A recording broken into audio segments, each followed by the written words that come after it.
face of the planet, looking at these literal super beings and going to his wife, yeah, but they're my mess. And I was like, like I can't. So, so ever since then, it's just, I think the fact that like Jeremy Renner has gotten too big for his britches in Hawkeye, where he thinks he's literally like his shit doesn't stink. And I was like, I can't. I think that's where my issue comes from. I 1,000% agree with Tia. I didn't know if we were just talking about the on-screen character of Hawkeye or Hawkeye the character, but if it's just the on-screen character, it's just the on-screen. Yeah, 100% on the same page as you, Tia. Come on, guys. First of all, hold on. Let's make this clear, okay?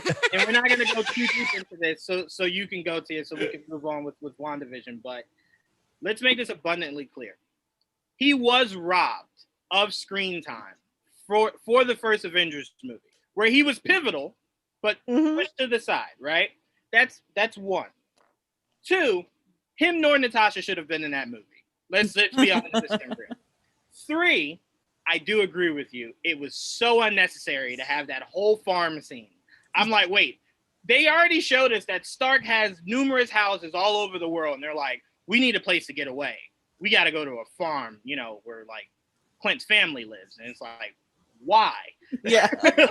Why are you going there? But okay. Yeah. All that, I was just like, oof, this is the movie Dom keeps telling me is like, hey, this is I mean, Dom was onto something, because I feel as if Age of Ultron gets more important as the days go on, especially in WandaVision.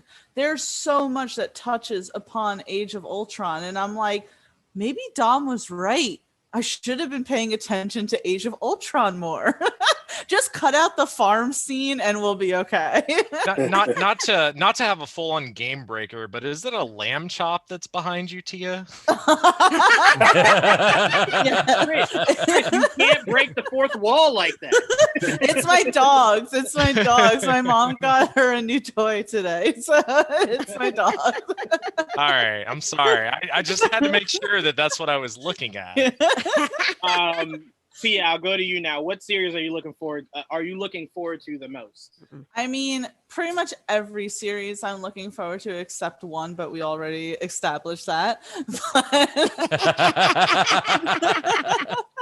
I mean, I have to go with the Loki show, because even prior to them putting out the trailer, I was excited because I'm the ultimate Loki stan. All right. I love Loki. So of course it's like, oh, Tom Hiddleston is coming back.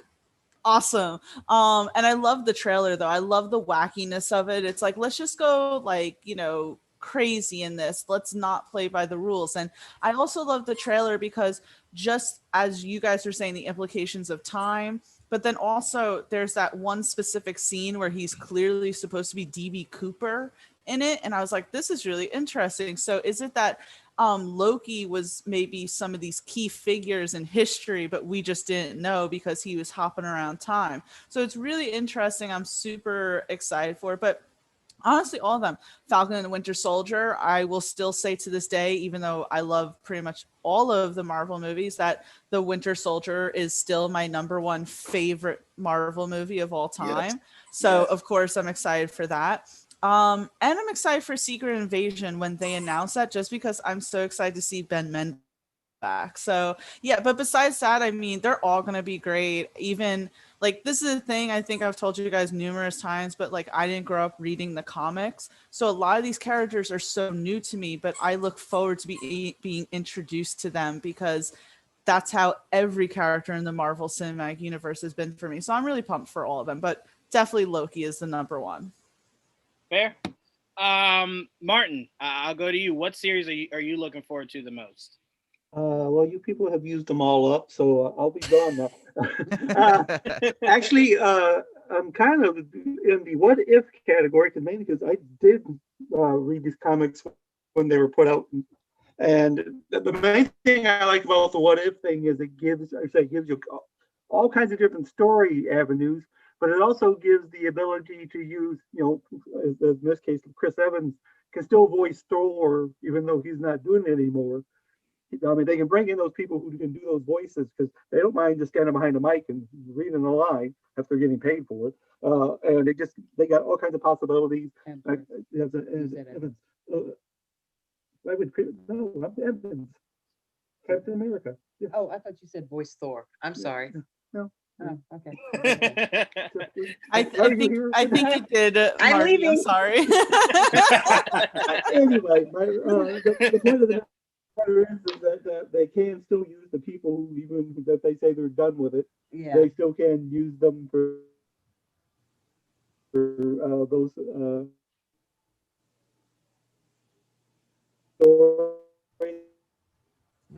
And I said, You're breaking up a little bit, Martin. you know, Wanda's glitching him. Hashtag blame Wanda. Yes, let's start that. Anything that goes wrong on the internet, hashtag blame Wanda. Is she the reason nobody can comment on this chat? You must be. Let me see what's going on. I tried to chat before because before I hopped on, I was listening to you guys and I was like, when you were talking about the bird and Justin Hammer, and I was like, yeah, Justin Hammer. And I was trying to comment and it was like, you can't do that. I was like, well, screw you guys. Yeah. No, it's We don't not speak just Russian. you, Tia. It's everybody. We're getting messages like they're All right, it's not allowing everyone- comments. Everyone that's trying to message us, I don't know. Hold on. Let me see. Let me see what's going on. But Chris, I'll go to you. What you're looking forward to the most? Let me see what's going on with this. While I try to figure that out. So yeah, I'll just go ahead and talk while you're trying to figure that out. Just to carry on the conversation. I'm looking forward to She-Hulk. Oh, yes. Oh, okay. And the reason I say this is because it's a character we've never really seen on a big screen. There's a lot of interesting storylines. If you want to do something with the Avengers, if you go back to like 80s Avengers, like even something as early as her just having car problems over and over and over again would be really funny. I think there's a lot of cool things you can do with the She-Hulk character, and I'm interested to see what that spin will be for whatever they put on Disney Plus. I've not kept up with She-Hulk probably in the past 10 years, but it's a very interesting character. I guess the last thing I really got into with her was Old Man Logan, which got really weird. Oh yeah. Because, Yes, it did.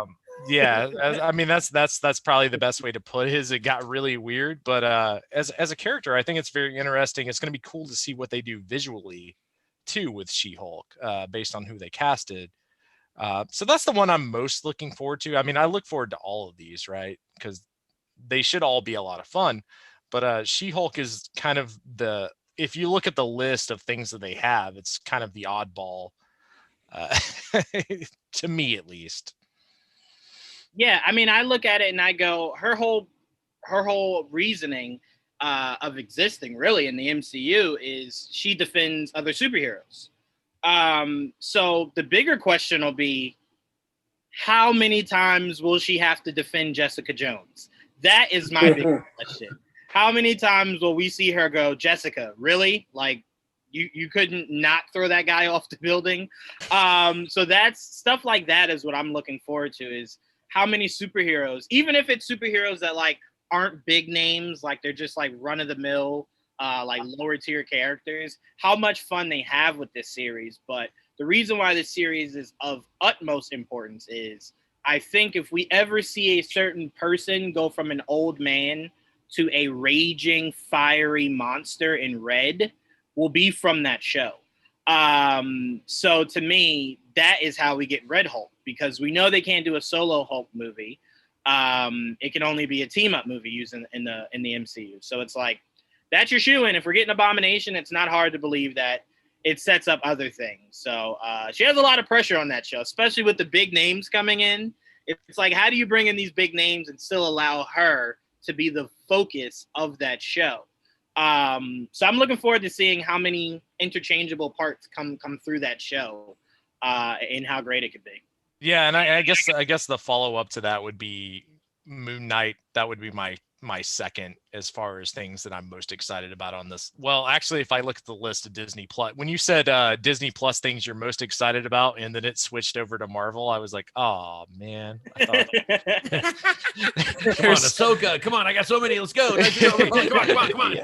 Yeah, I was like, the Book of Boba Fett's out there. I mean, I'm pretty excited about that. Yeah, I'm gonna Chris go ahead. is like, this isn't a Star Wars podcast. Yeah, I'm gonna go ahead and tell you now. It's to venture off into that, this show would stop being about WandaVision and start being about why I think Luke should have his own show. So yeah, it's best we kept it to Marvel. But everybody gave out their shows. A lot of good shows to look forward to. Shout out to Feige, man. This guy, how does he sleep? It's just goodness. We don't sleep, and we don't have to look over comics, toys, TV, cartoons, movies, Star Wars. Like he's worried about what a whole nother division is doing. So that is truly the man who will never sleep. But I mean, yeah, he never sleeps, but he gets to do like the coolest job of all time, which is just work with things that we all love. Right. That is true. That is the best job on the planet for sure. And to have all that power, yeah. But speaking of power, well, with that power, though, sorry to interrupt. With that power, he should release Black Widow on Disney Plus. Yes. Yes. I thought you were gonna say comes great Comes great responsibility. responsibility. I was really hoping he didn't go that route. No, didn't want to take the low-hanging fruit here. But yeah, no, we will see Tia. A lot of people lean more towards that. Again, the reason why Warner Brothers did it is they don't have other avenues. Go ahead. And not to get into it, but it's like I think that Warner Brothers like really biggest problem was the fact that they decided to put their whole entire slate on there for free. Right. But it's like if Disney chooses to put it out there not for free, for an additional payment, I think maybe it would be a little better, especially now that options are starting to kind of dwindle away. But we don't need to focus too much on it. That's just my personal opinion with the whole idea that potentially Black Widow could be delayed again, thus delaying the Eternals, delaying Shang-Chi, delaying every other freaking Marvel project that we're looking forward to. You're not wrong, but I think if you're Disney, you're like, we make so much money outside of just these movies. We can wait. And is it unfair? 100%. It's 100% unfair. But Warner Brothers is looking at it like, yeah, we don't generate that much revenue from HBO Max like they do on Disney Plus. So yeah, we need this. Disney But isn't that a concern to anybody else? Because like the one thing I don't want to see happen is Marvel, and I spoke about this on our podcast, was I don't want Marvel to have like create this hubris about we're Marvel, we can do whatever we want, because all of a sudden that could backfire. Yeah, exactly. Because right now, Black Widow is a perfect example of what you're talking about, Tia. You have the power. Black Widow, it doesn't set up anything. It's a one-off. There's no reason for it not to be there. You keep delaying it and delaying it and delaying it. For what reason? Because now the longer it's literally been a year now. Mm-hmm. And I hate to say it. Am I going to watch it? Hell yeah. But I've kind of lost a little bit of interest in it because it's been put out, it's just like, I'm never losing interest in the Black Widow movie. Well, I just want it. I'm with you on that, but I will say, Patrick, the backfiring of that is, when you cater to fans, there's no way to come back. So let's say they release it, right? They release it. Then we hear Spider-Man's done. You know what we're going to ask for next? Spider-Man. You know what Sony won't allow Kevin Feige to do? Release that outside of theaters. Mm-hmm. There's no way for Sony to get any residuals of that. They want that in theaters. So then you start getting, release everything on Disney Plus. And I can guarantee you Disney's sitting back like, no.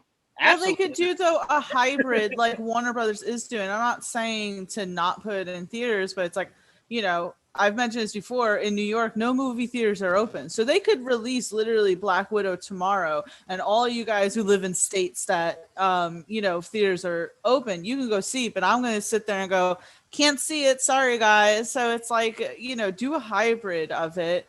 And no one's asking Kevin Feige to freaking, say, oh, we're going to release our entire 2021 library on But Disney you know Plus. that'll happen, Tia. You know once you start it, you know how Twitter gets. When you start it, what was the first thing, Tia, all of Twitter did when they finally got what they want with this Snyder Cut? They immediately started asking for more. Let him come back to do Superman. Let him do another. And I understand that, but it's like at this point, I think that the reaction is going to be negative if it's delayed again. And then they're like, and now we have to delay everything else. Now Eternals won't come back until, you know, maybe the end of the year, maybe 2022. Then Shang-Chi will be later 2022. Then Doctor Strange will be late. And we have all these Disney Plus shows, though, that we're setting up to set up events in the movies. But now we forgot about them because we were able to release the show, but we got to wait like 2 years to release the movies. Well, WandaVision is the proof of that pudding. Getting into WandaVision, this obviously sets up Spider-Man, which I can almost guarantee you guys will not keep that December release date. It'll be pushed to like May of next year. So if that's the case, we're sitting there and we're like, all right, so now we got to wait to next year for this to pay off. And then once that pays off, we have to wait even longer for Doctor Strange 3 to pay off. And it's like, no, no, this is all supposed to be grouped together. Like this, yeah, I don't know. And Doctor Strange. Like, I don't know if Kevin Feige is in a relationship or if he has siblings or kids or something, but like someone close to him needs to sit him down and go, Kevin, let us talk realistically right now. Someone needs to sway him in the right direction. You know who could do that to you? Wanda. She can use her chaos magic. I like your tie in there. But it's in a world where he's forced to release all these movies and shows as they finish. We don't need post-production. That's overrated. Just give it to us. But yes, getting into WandaVision, this episode was insane. I said it before, I believe me, Tia, Dom, and Leo. I don't want to speak for you, Leo, but I think you also saw episode 3 last week. So we had to bite our tongue a lot for this full week because there's just so much to talk about. So Leo, I'm going to start off with you, man. Your thoughts on episode 3 of WandaVision? First off, what's up, everybody? Looks like I came in at a good time. Hello. Tia, I heard what you said earlier about Black Widow. I completely agree. Sorry, Hawkeye should have been the one to jump off the ledge, in my opinion. That's just me. Y'all, I love this show. Like, I mean, seriously, and it was hard not talking about episode 3 because, in my opinion, it is the best so far. We get these cool reveals in the second half of the episode, and I don't mean to jump ahead, but the twins, guys, like Speed and Wiccan. Finally, we get some name drops. We get an Ultron name drop. Like, it makes me just so excited for the possibilities with this show because they can really do anything. I mean, if they didn't want to, bring back Ultron a little bit if you want. Oh my goodness, I love this episode. Love the 70s vibe. I even like their outfits, super cool. But I just love how mysterious things get and how crazy it gets in that second half of the episode. Because we kind of got little bits and pieces in the first couple episodes, but it seems like we got a lot this episode. To where things were just going weird even in the beginning when Herb was like cutting the actual wall between the two houses. It's just like things are getting weird. Sounds like Mephisto's gonna come out at some point. There's just so much to unpack in this episode, but overall a fantastic episode with a very cute intro this time around. Loved this episode, so good. Yeah, no, I mean, I look at it and what you said about Ultron, let me say this. They spent over $220 million making this shit. Now, to people out there, they're like, okay, so what? No, that's a lot. You ask any other show how much money they donate to it, and they would tell you, not that. So with that much money you're giving to it, you know what that leads me to believe? That's not because you needed it for VFX. That's because you needed it to pay actors. That means we could be hearing James Spader. We could be hearing Evan Peters. We could be hearing Doctor Strange. 220 million means people got pricey out there. So, I mean, Ultron's not off the table. It really isn't. And I could see it as Wanda maybe even having a nightmare where we just hear James Spader in her head is Ultron. So to me, the commercial in this episode, sorry to cut you off, is no, go ahead. Hydra Soak. And they actually talk about that in Agents of S.H.I.E.L.D., the Hydra soap being this kind of mind trippy thing. Like, yo, is she being is the Hydra soap, does that play into this? Is that what's happening? Mind control? Oh man, there's so many drops in this episode. Like, I will tell you, crazy. This show, even for comic book readers, is confusing because it has you weaving in and out. So like you'll go, oh, obviously Mephisto's behind this, and then you'll make a left turn and you're like, maybe it's Wanda's fault, and then again, I'm not sure. Like it's confusing. So that's what I love about it, though, is that it continues to make you go like this. Like at the end of the day, we know something is out there, right? The more we hear, I'm just call her Agatha. The more we hear her talk, the more we're just like, Mephisto. I mean, she runs her mouth and you're just like, yeah, no, that confirms it. And then, you just get other little inclinations of Wanda just getting angry and using her powers. And you're like, well, maybe it is Wanda. Like, I just don't know, like I've never been this frustrated 3 a.m. in the morning watching something where I'm just like, give me something that I can go, okay, this is where you're heading. But it's ridiculous. But Prime, I want to go to you next. Your thoughts on the episode 3 of WandaVision? Man, definitely the best episode yet. And like you were saying, it's just so much in this one. You've got parts that make you think that Wanda, is she the true villain?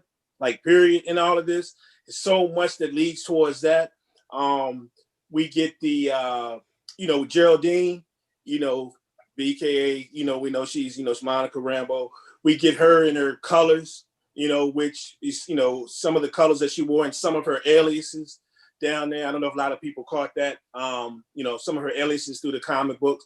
It's just so much there, man. But I just definitely love the episode. I will say, though, one of my favorite parts of the episode was the whole time when she's trying to hide her pregnancy through the whole time. I thought really they led you to believe through this whole time that, you know what, she's actually going to hide. She's going to get away with it, just for it to go that long. And then all of a sudden she gets found out by Geraldine that, darn, you're pregnant. I thought she was going to get away with it. But I just thought everything in this thing was just awesome. But that point that they're really trying to make you think, really what's going on. And with, like I say, with Wanda, like, could she really be the villain? Because we're hearing, depending on who you believe, but we're hearing that she is possibly the real true villain, or the way they're going to portray her once we get to Doctor Strange. So, I don't know. This is leading us into so much, but I just loved it. The best episode yet. Yeah, no, 100%. And what I think is great about it is there's still elements of Wanda not truly understanding how powerful she is. Like the idea that Wanda could send someone out of a reality, but can't force them to see what she wants them to see. Like the fact that, and again, it's playing off comedy, so I get why they did it. But again, her putting on all these different coats and trying to hide the belly when, if you think about it, it's like, Wanda, you could just make her see you as, what you want her to see you as, but I think there's a part of her that only can unlock that when she's triggered, because it's when she's scared or angry that it's like, I'm strong enough to turn you into Legos right now, so it's like, I think when she's sane, it's just like everything's just flowing, just going. But one thing I want to point out before I go to you, Angel, for your thoughts on episode 3 is something stood out to me in this episode, and I watched it 4 times to see if it lined up with what I was thinking. Did anyone else notice that it seems like reality started to crumble when Wanda let her guard down? When she was singing to her sons, it was a break in her kind of letting her defense down. And I think that's when Monica snapped out of it, because Wanda wasn't focusing on keeping everyone under a train. Yeah. It was more so like, I'm a mom, look at my beautiful boys. I want to sing them the Sokovian, whatever that was. And in that moment, Monica's like, whoa, what the hell is this? And it's kind of like, I know the name Pietro, like Ultron killed him, right? And Wanda immediately got right back into it. And what was the first thing Geraldine did? pop right back into Geraldine. Mhm. Oh, girl, I was just saying, So to me, it's like I think when Wanda has those moments of vulnerability, it lapses in the reality of things to where you could slip through. Because think about it, when that beekeeper came out of the hole, what was Wanda doing with Vision? Having an intimate moment to where she was vulnerable, right? And then in through that is when they could pop right in. So I do think her emotions will vary on what is reality and what's not. I just hope that this show doesn't take us on a Inception level of, is it still twisting or did it stop? Like, no, I need to know, is this real or is this fake? Don't mess with my head like that. But Angel, I'll pass it over to you. Your thoughts on episode 3 of WandaVision. Oh man, to quote John Berthol's Punisher in Daredevil season 2, I liked it. Hell, I loved it. Man, what an episode. I completely agree with Leo and Prime there. I do definitely think that it is the best episode so far that we've gotten. And I think it's because of how effective the writing is here. I love the show because it operates as a really well done sitcom. So we do get to see in the episode that Wanda is dealing with her contractions. She's trying to hide her pregnancy from everybody in the community. So you enjoy it on a sitcom level, but you also enjoy it on an MCU building block. And I think that's the most exciting aspect about this show. Wanda is going nuts. She is going bananas. She has the ability to warp reality itself. And I love the fact that as the episodes progress, we get to see the times change as well. You guys mentioned the 70s and how it's reminiscent of the Brady Bunch. I completely agree with that. And I love that we get to see that. I love that we get to see the change in the production design. I love that we get to see the change in the clothes. Vision's hairstyle looks great. And I can't wait to great with that hair. Yes, he did. Yes, he did. Yeah. And I don't know if you guys seen his hairstyle for the 80s for next episode, but it looks absolutely hysterical. So I'm enjoying it on so many different levels. And I think what I love most about this show is that how they express the trauma coming to the surface of Wanda. For example, this is a very little detail, but I love that they don't really say it out loud. They show it to us as audience members. We see Vision move like Quicksilver when he picks up the thing from preventing it from falling. When he has the doctor and runs back to his house, he moves like Quicksilver. That's not his power. That's not Vision's power. So what does that tell us as an audience member? It tells us that Wanda is thinking about those things, the things that's happened in the past, her brother specifically, Quicksilver. So I really love that. And I love that, basically it also tells us that things are so very wrong. Leo mentioned the chainsaw in the wall with Herb, the dinner scene in the very first scene, Vision finally becoming self-aware and saying, Wanda, I think there's something very wrong here. So I love that there is that mysterious element, this ominous underlayer of this show. It makes it more exciting. And when we do get that glitch effect, oh man, I thought it was so jarring and I thought it was really cool. I thought the editing choice there was fantastic. This show keeps you on your toes, and I love that. I love, Juan, that you mentioned that it's even confusing comic fans as well. Is it Mephisto? Is it Nightmare? Is it Wanda being the true villain? I don't know, but all those things are so very exciting. I love little details too, like of the doctor saying it's so hard to escape. So this episode solidifies that this world is fabricated. Indeed. We just don't know why yet. And I love that. And of course, I love the name drop. Quicksilver, Pietro in her natural accent, Sokovian accent. The name drop of Ultron. I absolutely love that so much. It gave me chills. And I think it just adds more emotional depth to Avengers Age of Ultron, which is exactly what the MCU does. They add so much emotional depth to their story, past and future, and what they're setting up. Love this so much. Even the song choice, what's it called again? By the Monkees. Yeah, Daydream Believer. Love that choice of song at the very end. My love for this show just keeps increasing along with past movies like Age of Ultron. Fantastic episode. Yeah, I mean, you look at it, and I think Vision is starting to become he'll be, and again, it's crazy because a lot of people are gonna compare it, but if it even comes close to what they did with Wonder Woman 1984, to where she kind of knows it's not real. And she faces that moment where she has to let go of it because it's not real. I do believe Vision will be the Steve Trevor of this and kind of at some point tell Wanda, I don't think this is real. Like a lot of people go, well, no, because remember in the trailer where he's like, this is our home, let's fight for it. To me, if you've been watching the show, that could be what Wanda created him to say, like force him to say. That doesn't mean that's the reality. I think reality is more so in the trailer where you see Agatha kind of like, am I dead? And Vision's like, why would you think that? And she's like, because you are.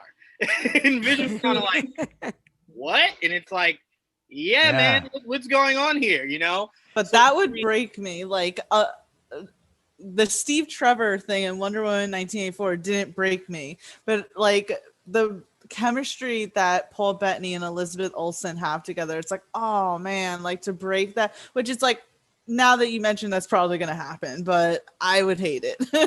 I mean, to me, Elizabeth Olsen is so, she really digs into this character. And I love, by the way, that Feige was like, hey, you know that whole accent thing?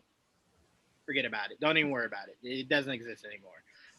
Because that was just glaringly like, you guys went to the same vocal school what's his name did from Iron Man 2. You guys are just in class together. Well, and you know what's crazy about that really quick, because it's like she's supposed to be doing an accent for a country that doesn't exist, but is fairly similar to a Russian accent. Right. And she does it horribly, whereas Chadwick Boseman is doing an accent for a country that doesn't exist, but it sounds so believable and it sounded natural and it wasn't harsh to the ears. You're like, that's him. But as the movies went on and Elizabeth Olsen lost that accent, you're like, oh, thank God. But you would never feel that way about Chadwick Boseman's T'Challa. But Yeah, even when the anybody accent came else- back oh. and sorry about that. No, go ahead, man. But I was gonna say, but even when the accent does come back in that little moment when she starts singing to her Yeah. babies and when she says Pietro, It sounds I'm not good. even. Yeah, it sounds good, but it also it's just such an emotional moment because it's like, oh wow, she is back in reality for that very instance, and then to see her change to that like very intimidating presence when she's like, I think you should leave. It's just so stunning to me because Elizabeth Olsen does not want to snap out of this fantasy as Wanda. And I'm like, wow, that's brilliant acting for me, honestly. No, for sure. Her biggest issue is when she says like a full conversation in the accent, and it's like, no, go back. Go back That's to her the- kryptonite. like, no, go way back. But Leo, what were you gonna add? You were saying something also. I just wanted to ask the room, did anybody else have to rewind a couple times when that jump cut happened when Vision was like, hey, what's going on here? And it just like blipped, like that quick black blip, and then onto another frame. No, I had to like rewind a couple times, like, did my shit glitch? I also had to pull a rewind button, but I was watching all three of these directly in a row. So Yeah, I mean, it reminded me of like old jumps like a VCR would do. You know, Yeah. where Yes. it's like it's one of those old feelings, and it's genius because I know a lot of people text me and was like, "Was that my internet or did that happen for you?" And I'm like, "No, it was the show." And they were like, "Okay," and I'm like, "No, but it's great how they do it because it's a seamless transition. You know, it's why I tell people these shows, especially this show, isn't something you can watch while you're cooking, you know, while you're talking to somebody. Everything is important because if you're watching that to see Vision go from Wanda, something's wrong, to I love you, honey. Someone would go, what did I just miss in 4 seconds? It's like everything. Watch it. You know, like actually watch it. You could miss stuff. So no, but I mean, this again, the lullaby she was singing her sons. I even thought it was hilarious, as you know, to where she's like, "Don't you want him to see your real face?" And Vision, you know, puts on his real face, and then she screams, and Vision's like, "What is wrong with you?" And it's like, "Oh my God, another one's coming." And that to me was like a proud comic book moment. Even not a lot of people caught this, but the moment where they're coming out of the kitchen where everything's going crazy in the house, that that pose that both of them were giving off was from an old comic of theirs. That exact pose is the pose of a comic that they have, like an old school Wanda and Vision comic. So just every little piece of this show is just like, it's for larger audiences and it's for like, you know, deep comic book readers that are like, yeah, I know what that is. I know what that is. So they do a lot in this show that is just great. But to me, I think, all right, here's my biggest question, and I'm going to pass it to you, Dom. I kept racking my head about this. Wanda sees Monica's necklace, right? And she questions it. But my question is, how the hell does she know about Sword? When did Wanda learn about Sword when we just found out? It's not like Nick Fury came down and was like, hey guys, Shield is now Sword. We're up in the sky now. You know, it's a whole big thing. You know, don't worry about it. Like, no, no one knows about that. Spider-Man doesn't know about that. It was the whole reason they were Skrulls while Fury was up there. How does Wanda know enough to see that and feel as though it was a threat? Dom, your thoughts on that, and then your thoughts on the overall episode. No, that's a good point, because I know that was one of the times where I was wondering if, because she saw the necklace, that was what your theory of like she lost control, and that's maybe the necklace wasn't originally there. So I had to go back and watch it, and it was kind of there and kind of not there. But I feel like maybe it could just be from her seeing the symbol on the little toy helicopter and knowing that it's kind of ominous, and then for it just to reappear, then maybe she just felt like something ain't right, and I don't like it. But this episode, I mean, I loved it, to echo everyone else's sentiments, but just the fact that every episode, and I feel like she's a complete control, well, not complete, but almost complete. Every episode, she starts realizing more that she can do, more that she can control, because when the little glitch happens, it was just a look. She just like, nah, I don't like it. She didn't have to say no. She didn't have to do anything. It was like an instant do-over. You know, one of the funniest moments, and also kind of gross when you kind of like step back and look at it, was when her water broke, and then all the water's coming out from the ceiling, and I was like, that's funny, you know, water broke. And I was like, wait, though, that's kind of gross, because they didn't say it was just water. They just said it was wet. I don't know what it was. And then just like we talked about the last episode, I like the little things. I like the doctor's name was Nielsen. Could mean like Nielsen ratings. You know, there's was it Simser on the paint, and he's like a storyboard artist. And then with Speed being born first, I mean, his name is Speed. He came first, and then, you know, his brother didn't come till a few minutes later. So the little things of the show. Wow. With that last, you know, with the devils in the details, and like every episode, I'm like, it took me like an hour to watch this episode, because I would pause and I was like, okay, let me look this up. Then I would play it and I'd pause again. And I'd look, maybe. So I'm out here with like my red dots trying to connect the string. So this show is whatever people felt beforehand.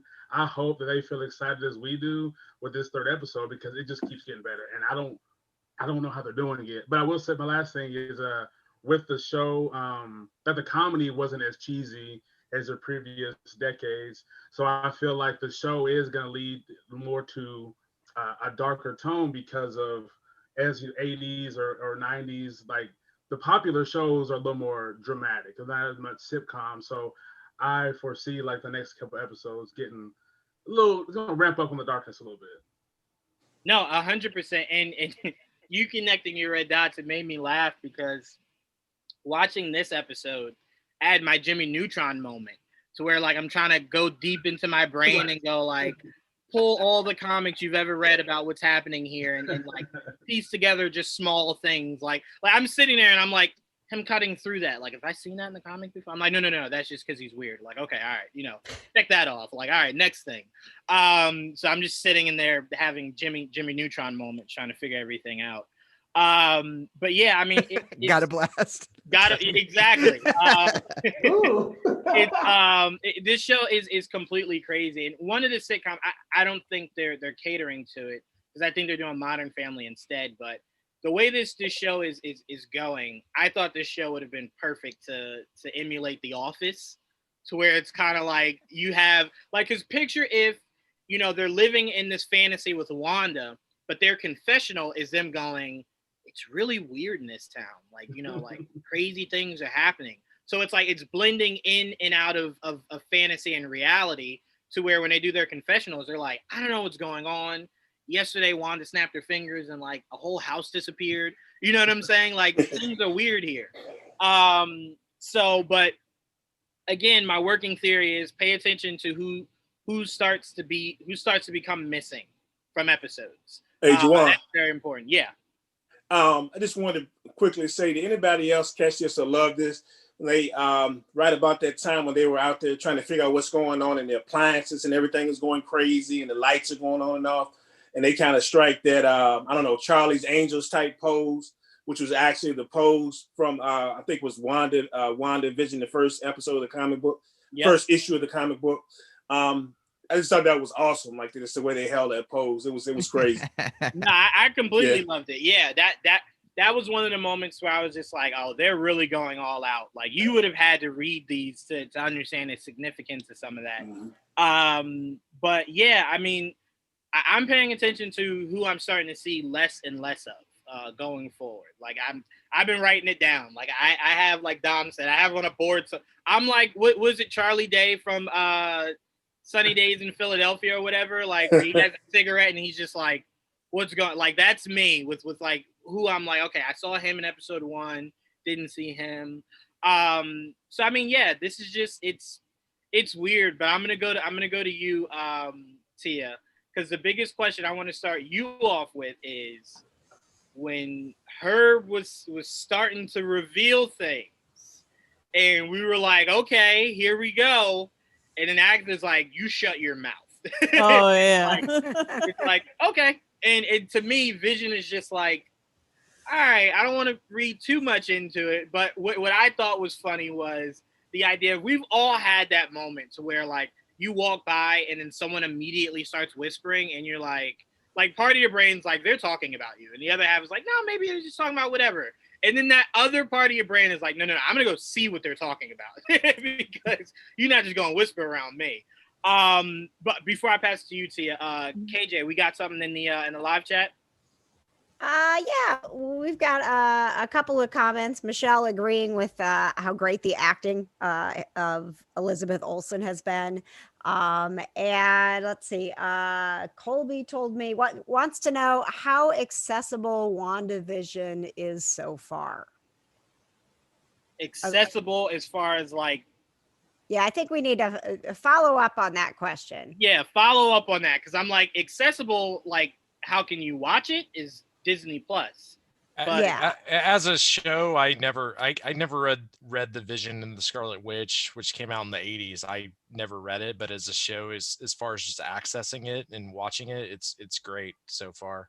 I think so too. I mean, similar. I don't have a huge background in the comics with Wanda and Vision, and I think that I think if you can go into it now understanding that you're not fully supposed to understand what's happening, it's like you're along for the ride and accept that the mystery is part of what is happening in the show that is going to keep you coming back, then you'll be okay with it. If you're looking at it as this isn't accessible to me because I don't know who Mephisto is, I don't know how to these comics, what you guys are talking about, I don't think you need to. And he just clarified is this a show for general audiences, like casual fans or super fans, like what, like the spectrum of the I feel like it's for everybody, right? It's for everyone. My prime example of that is I'm sitting in the theaters. I saw it opening night, saw Avengers opening night, right? And you know, it gives the whole movie, them surrounding each other is, you know, throwback. Some of the little Easter eggs were throwbacks. When they showed Thanos, right? Because remember, I don't think they said his name. I think we just saw him. I don't think they actually called him by his name.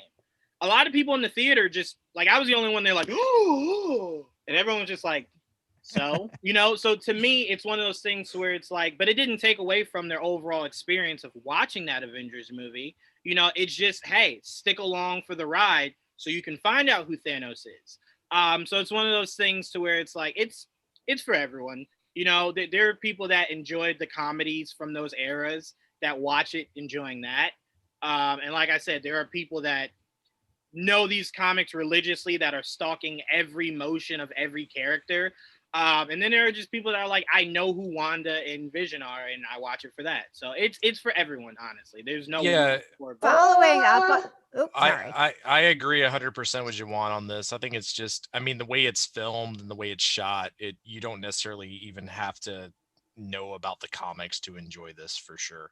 I think though you do need some MCU knowledge. Yeah, I would say you need to have seen the MCU. I don't necessarily think so with this show, especially with the first 3 episodes. I think you could just step into this, not know anything about comics, and enjoy it because it's shot in the way that is important. So like the time periods they did where they're doing like Bewitched or they're doing like the Brady Bunch, and they're specifically doing that on purpose, is to get a broader general audience for Disney Plus. But if you haven't seen Age of Ultron or like MCU at all, like you can't just like jump into it. Like you don't have that scene. Like let me Age of say this, Ultron Leo.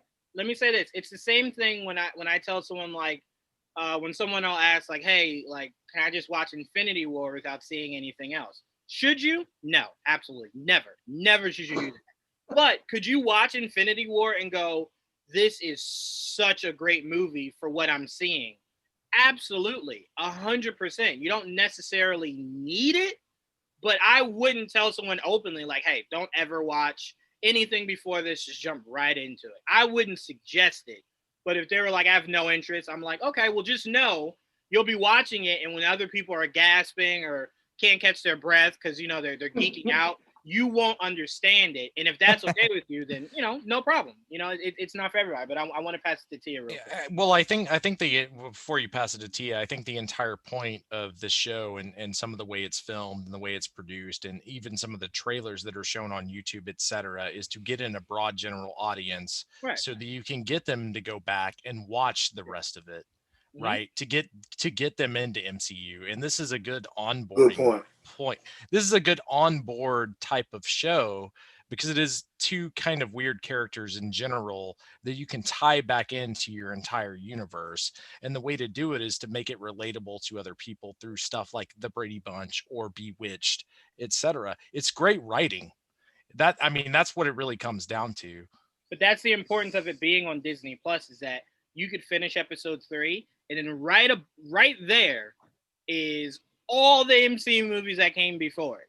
So it's easily accessible. No one can say like, oh, I didn't have a way to go back and you can, but like I said, if you don't want to, it's not like you won't enjoy it because you have not seen anything else. There are just some things that we geek out about that you're not privy. Like when she said no, some of us were like, no what, Wanda? And then others were like, oh, she just said no. No. So that's what I mean about the fundamental difference of it. Because like when she said that, like I text Angel, I was like, did she mean like no to like no more mutants? Like right. What? You know? So to the casual viewer, they're just like, oh, she said no, and like, you know, it rewinded. So to me, that's what I mean by that. Like it's not necessity, but you know, it'd be good.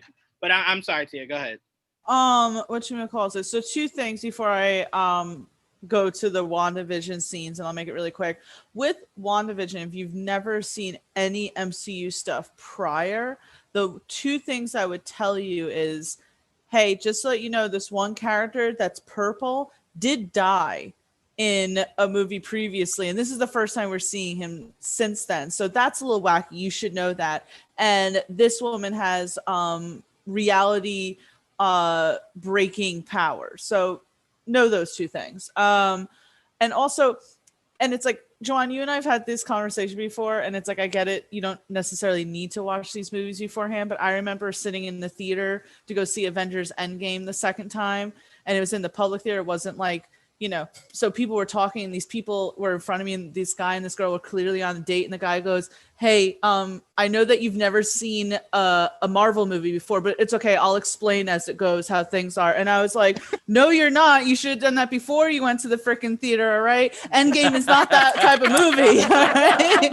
So that's what bothers me. It's like, now I got to hear this guy talk to his girl the whole entire time, right? That's what bothers me. Wait, that was an Endgame? Yeah, at Endgame. So it's like, Wow. all right. So just to let you know, and like this is not me flexing, right? But it's like I was able to see Endgame before it hit the theater. So it's like those are obviously dedicated people, you know, who are in our industry who is like, I'm gonna, you know, actually take this seriously and sit down and watch it and not talk the entire time. But the second time I went to go see it was just at a general public theater. So, you know, it's like, come on, shut up, please. I want to see the movie again. In that instance, I would say yes. Please don't be that person. But it's not a condemning. It's just more so like, hey, I'd like to actually hear this. Yeah. You know? So like, Well, I'm just saying, give her cliff notes like before you get to the theater. You like, know, how's like that conversation once you sit down to where you're like, hey, who's that? Who's that? Yeah. Who's that? I just kind of look at a lot of these shows and a lot of these movies and the way that they're produced in the same way that I look at, like, let's say Batman.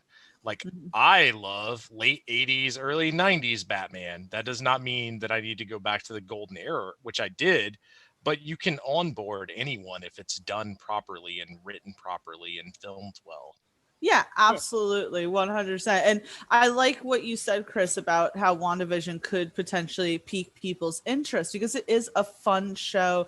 And as Angel was saying, I want to echo that this episode was great being in the 70s. Love their outfits. I mean, we often think of the 70s as really tacky and maybe not so nice in fashion and decor. I'm sorry, Marty and Kathy.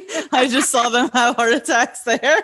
But I just remember visiting someone's house one time that was clear they never updated since the 70s. But I mean, this show made it look great. I was like, man, I want to wear some bell bottoms at this point. Whatever Wanda's got going on is awesome. Yeah, did anybody else notice the glass in the background was the color of all the Infinity Stones? Like the glass, like right above them. No, I'm gonna have to go back and all the colors of the Infinity Stones. Again, but certain stuff like that I pause and I'm like, what? No, that's great. I love it. And this episode was so great for so many reasons. Like my favorite scene in this entire episode was when Geraldine mentioned Ultron killing Pietro, and just the look of like, I was scared of Wanda in that moment. Her like saying, "What did you say?" And I was like, "Oh shit!" Like, and this is a great like we're all guessing if she's going to be the villain in Doctor Strange, and beforehand you're like, "No, not Wanda. Beautiful, amazing Wanda." And it's like,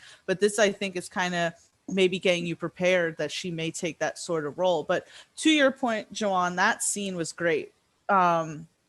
With Agnes and the neighbor, because I was on, first of all, it was already weird. Like to me, I found it very weird, him like sawing through the wall. I don't know why, maybe it was just something normal, but I was like, this is one of those like weird kind of things, you know, a glitch in the Matrix. But and then when Vision walks up to them and he's like, "What were you talking about?" And it's like, you know, the chatty neighbors who, you know, just talk and stuff. But then when, I don't remember the exact line, but it was something along the lines of like, "We can't leave," or "We're all stuck here," or something. I'm like, yeah, say it.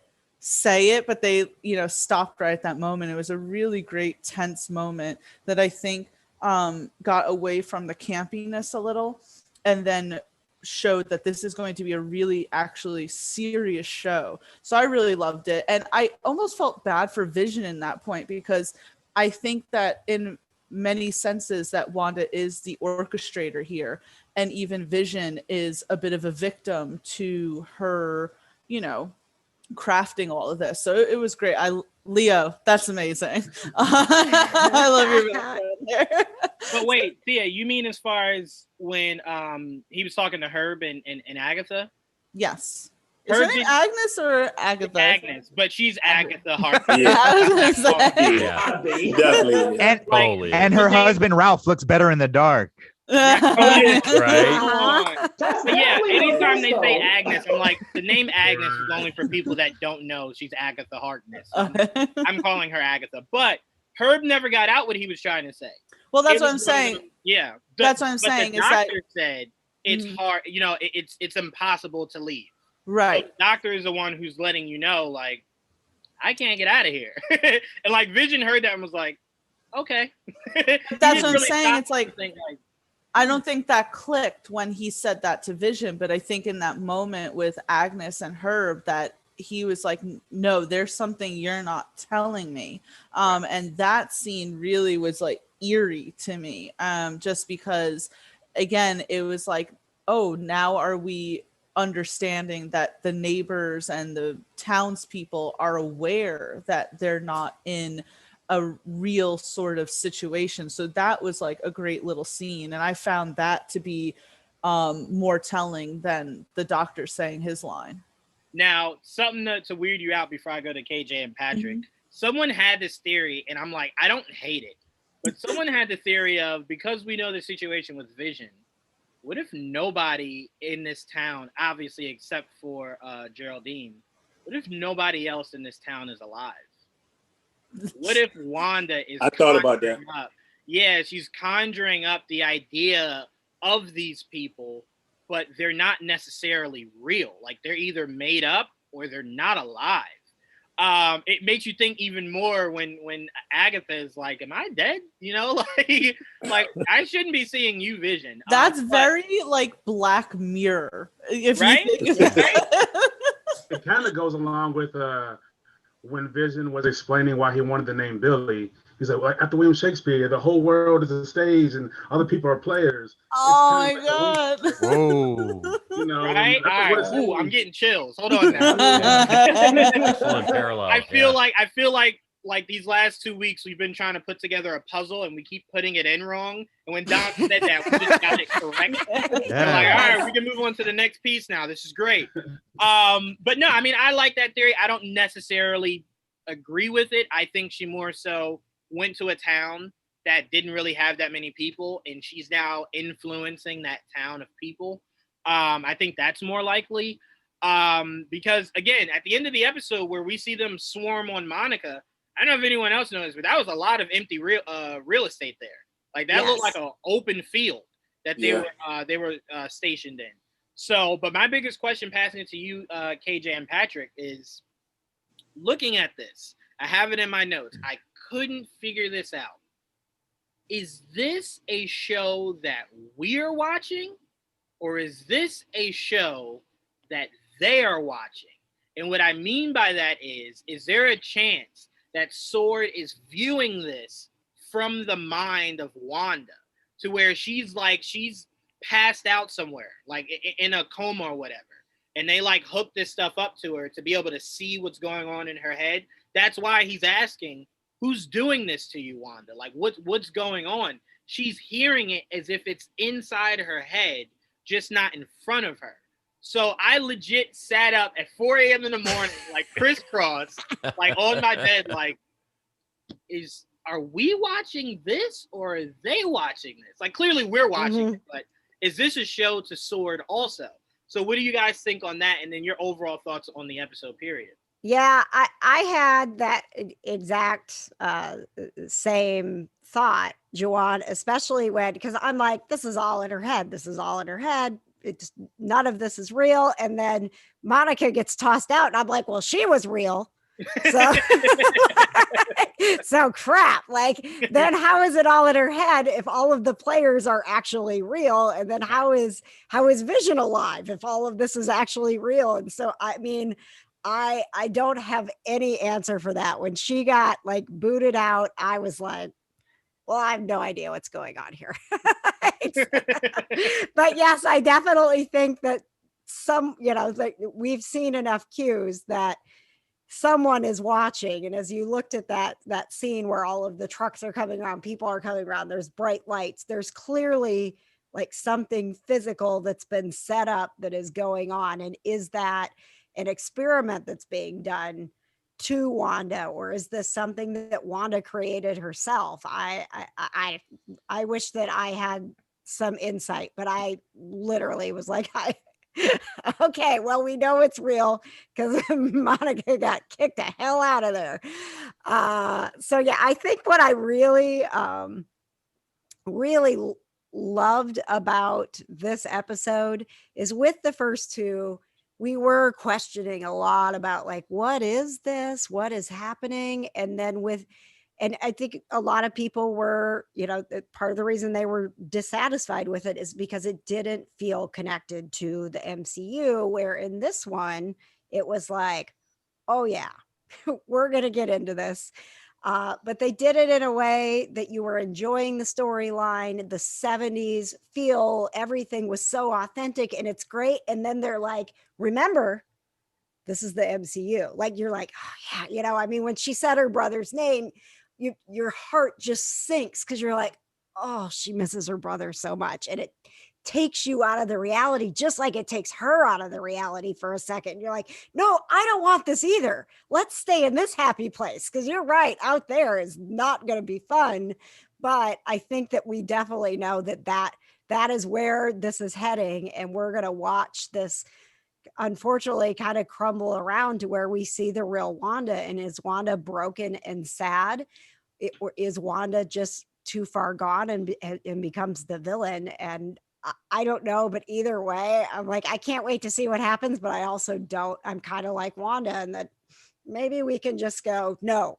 I mean, no. When you think about it, the love of her life was Vision.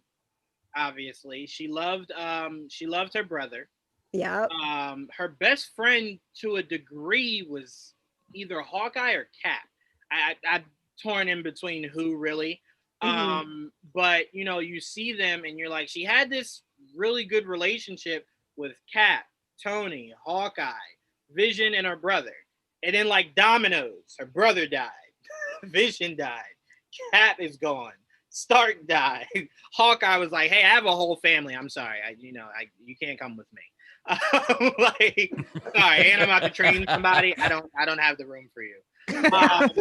So she's legit alone. Yeah. Her reality is tragic. I know. And what made me so sad was all the other Avengers were kind of just like T'Challa was like, I gotta go home. Like Ant-Man was like, hey, I got an older daughter I got to deal with. Like everyone was like, bye, Wanda. And but I'd like to point out, Clint has that big ass farm. All right. We took 40 for her. We took 40 minutes in Age of Ultron to see his big ass farm, and he can't have Wanda on his farm. I'm going to be honest with you. Hawkeye only has room for this much weird in his life. I think people don't focus on the fact that they were eating hot dogs at the beginning of Endgame, and one of those weirdos had mayo on that table. Okay, he only has this much room for weird in his life. He can't have candy. Hot dog's basically bologna, dude. Even people eat mayo on a bologna sandwich. We are not having that what goes on a hot dog fight right now. I'm just saying. I mean, there could be an argument made. Both hot dogs and bologna are awful. So right? Either way, throw them out the window.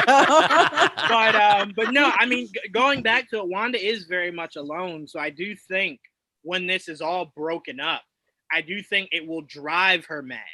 And I don't think she'll be a villain in the sense of like, hey, I want to end the world. I think it'll be more so like, no one cares about me, so maybe I have to do things my way. She's just naturally broken. You guys won't just let me enjoy this fake world. And it's like, Wanda, because you're messing with people's lives. Like, it's not just like, oh, it's just you and Vision somewhere in your head, on a farm. No, you're throwing Monica out of portals. Like, you can't just be doing this. But Patrick, I'll go to you. But Wanda's she's gonna be broken by episode 9. Yeah. Sure. So one of my theories that I just kind of thought of when we watched it yesterday was, her throwing Geraldine out of that town, right? Mm-hmm. So the town's corporeal. It's existed. Either could she do that with her mind? Yes, but I think that Sword is trying to get in because I don't like when Herb was using hedge trimmers. All right. I don't know if anyone's ever used a set of hedge trimmers. Hedge trimmers, there's no way in hell hedge trimmers can even touch a concrete wall, right? And he's cutting through a concrete wall, which is an impossibility, right? So I think Herb is part of Sword, and he's either trying to get in or trying to get out, because the way it was cutting, the way it was sparking that wall, it was almost like he was trying to cut through a barrier there. And it was a thought that popped in my head. So I'm more interested in that. Like, are there Sword agents already inside that got caught up, and that's why Sword's on the outskirts trying to get them in or get them out? You know what I mean? is just a thought that I had. And then, you know, I think that Wanda is, I think she's physically there in the town, but I think that she is still being controlled by someone, and you know, Agatha is part of it. Agnes. Agnes, sorry. Agatha. Yeah, Agatha. Yeah. At this point. Yeah. I mean, we called her shot 2 weeks ago when we did the preview show. So I mean, it's but it was Agatha. Once they said she was going to be like the nosy neighbor type, and then we saw in the trailer she had like the witch hat on. I was like, oh, Agatha. Okay, sure. Yeah. You're cool for no one. So that was my theory on it. And then there was a question from Michelle in the chat. She would like to know which House of M comic you should read if you want to get some of a backstory for this. Yeah, so she sent some screenshots. She went to Amazon, and there's like 3 different House of M. There's just like plain House of M. There's House of M War Zones, House of M World of M. The original House of M, like the very first comic. So just go right. House of M by Brian Michael Bendis. Yes. Does that sound right? Yep. Okay. Yeah. All right. Yeah, that one came out in like 2005. Definitely go with that one. I think that one ran like 8 comics, so that one you'll understand. Here's the thing. Read just that, follow just that, because like Chris said with Old Man Logan, House of M starts to reach out and branch out to other stuff that will just further confuse you. House of M, just those sets. That's it. You'll be completely. I'm gonna be honest. Reading the first 5 minutes, you'll be like, I get it. Yeah, I get it. I get it. Okay. Yeah. Okay. Gotcha. He also had a good point in that maybe Wanda doesn't end up alone because the mutants take her in. Well, it all depends. Yeah. It all depends. I mean, I told you guys my theory is that mutants have always existed, and S.H.I.E.L.D. very early on had a conversation with Xavier and Magneto to move to Genosha and live out life there. So they didn't, there was no more accidents or whatever. Like, remember in Civil War, the comics, there was a huge event that happened with mutants that caused that comic, but instead in the movies, they went with Wanda, which technically is still a mutant. My theory was, what if the truer events of that comic happened like decades before? And S.H.I.E.L.D. at the time was like, this cannot happen. We either have war or you got to go somewhere. And then Magneto had the idea of Genosha. That's where they live. That's my thought. If Feige's going to say they already exist, put them there, makes perfect sense, and then have it be to where after the events of this, they see Wanda and they reach out to her. I mean, it'll just be interesting because it's like, how do you bring in Magneto without the elephant in the room of that's his daughter, and his son's dead, and technically he has another daughter somewhere out there. People forget about Polaris. Stop forgetting about Polaris. Yeah. She exists, and she's super powerful also. Yeah. Well, hold on. So, like, how do you do it, or why would you do it, and how do you make it good? I think is more of the question, because the show's already giving us an alternate reality. Yeah. Here's the problem. However they do it, there will be some groups of people that will not like how it's done. That's the skinny of it. I had some people that were like, if she's separating reality and opening up multiverses, there could be a world that already has mutants that exist, that she blends into this one. And now the new reality is mutants have always been here. The people in the MCU know about them because they've always existed. There are some people that are going to be like, nah, I don't really like how that all just, neatly meshes together. So there's no right way to do it, because honestly, we all would have preferred if X-Men were always a part of the MCU going back. So 100. It's a lose-lose kind of thing, but to me, just put them in there. I don't care how you do it. Wanda could sneeze and then like Wolverine just appears and I'd be fine with it. Like, give me my mutants. That's all I ask for. I'm not a difficult person. All right, Martin, I want to go to you, but one thing that I definitely wanted to point out that stood out to me was how beautifully they handled the aspect ratio at the end of the episode, to where it goes from your television screen to a wider screen where you're seeing more of what's happening in reality.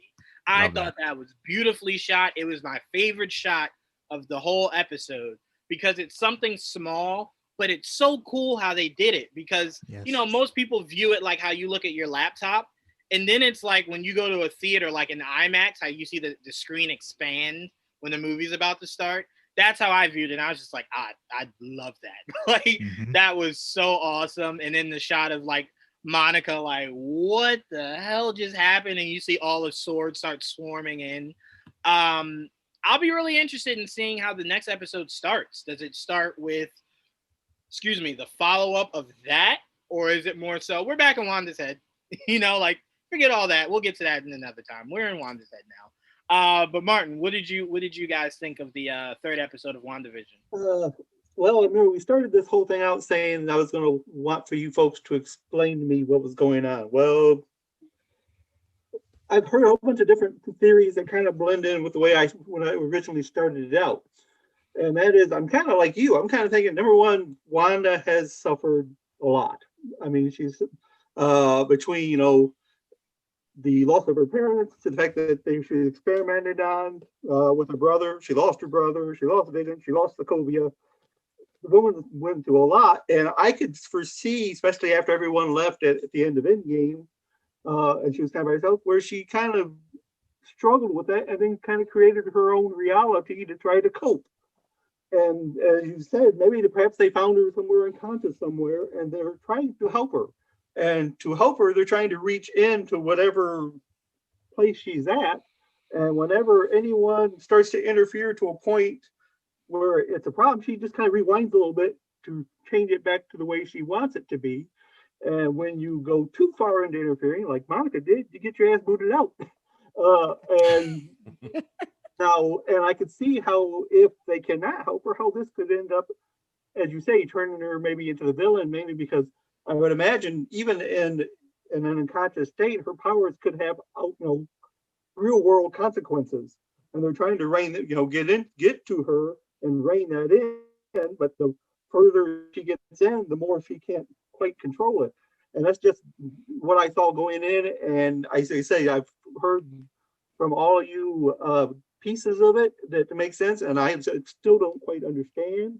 But I'm really looking forward to seeing what they do with her, because there's a whole lot more story here to unravel. And let me just make this super clear, Martin. We are all with you. I don't think any of us for sure know what's going on. These are not like, we're not giving concrete like facts. We're giving theories because we're all just like, it could be anything at this point. But I'm gonna go to you, Tia.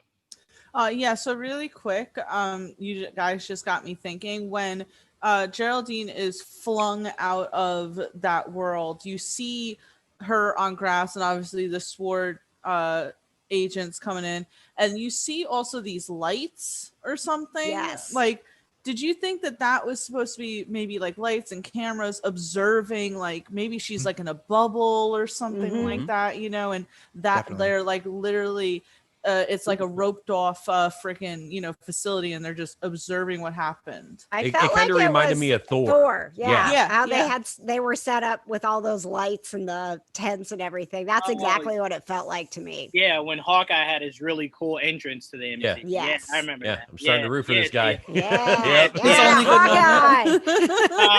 no, I think what I'm looking forward to the most, that I'm sure all of us are looking forward to, is them kids are gonna age. Yeah. Like, they're gonna age between now and episode 4. Yeah, I want to see it, and how quick? How quick? That's a play on words, because we know one of her sons is a speedster. And I was taking him away. Right? But here's my biggest question: is Feige going to stick with them? Because he's clearly building the Young Avengers. We see them forming now. We see Hawkeye's apprentice building. We see Ant-Man's daughter. We see Riri's coming. We see, sure, I'm forgetting somebody, but they're building the Young Avengers. So we do know Young Avengers did have Wanda's sons in it. But we do know Agatha was 100% in the earlier comics manipulating those children for Mephisto. Like they were becoming. That was what led, for everyone wondering out there, that's what led to House of M, is that Agatha took the children, Mephisto used them and kind of just made them disappear. Wanda was able to conjure them back in House of M, and then people just started really messing with Wanda. That was when she was like, all right, you know what? No more of y'all. Boom, there you go. You know, leave me alone now. So I'm really curious because, again, episode 2, what was the biggest point of episode 2 that led to this episode? For the children. For the children. For the children, yeah. That was Mephisto saying, I kind of can't get here through Wanda. Maybe through birth, I can make my entrance into the scene. And we'll see how that manifests. I mean, you know, I don't think it'll be something obvious like one of them will grow horns, but I'm pretty sure with the importance of these kids, Mephisto is right around that corner.